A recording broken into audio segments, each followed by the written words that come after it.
In this video, we'll take a look at the place symbol next to a door tool.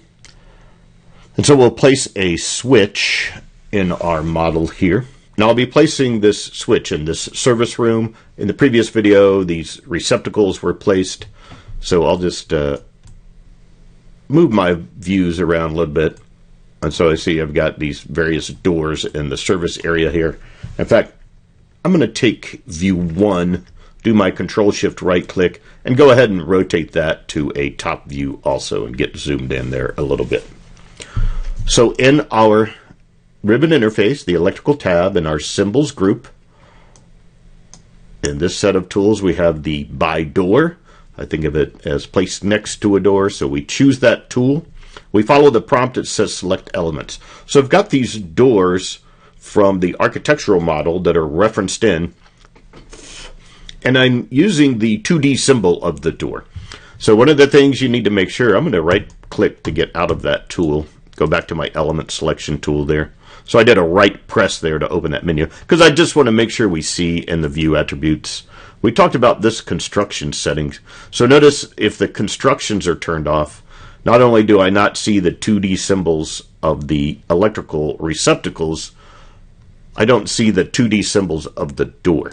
So in the view attributes, I'll make sure constructions are turned on, and I'll go ahead and do a save settings on my file. So the next time I open the file up, that will be on in the view 1. So back to our tool by door. I'll select the tool here. Notice the prompt says select elements. Now I want this switch to be on this side of the door, or going north from the door in our top orientation. So I'll just select this door swing right here. Now you don't want to select up by the top of the swing. You want to select closer to the wall where you see that door swing symbol. So if we choose that, we get our place symbol dialog box. In the last video, I placed duplex receptacle outlets, so that's the symbol that's available right there. So we can choose this select symbol button. That will open, again, the symbol manager. And I am in the lighting and power category. I'll select the switch outlets group. Then once we select the group, we see the symbols within that group. And I'll select the single pole switch here. On the bottom left, these are symbol subtypes. If I wanted to assign a subtype, I could choose one of those. For this particular location, I'm not assigning a subtype, so I'll simply select OK here. Then we have our 2D options and our 3D options. So for the 2D options, I'm going to leave the angle at 0. For the offset X, I'll put in 6.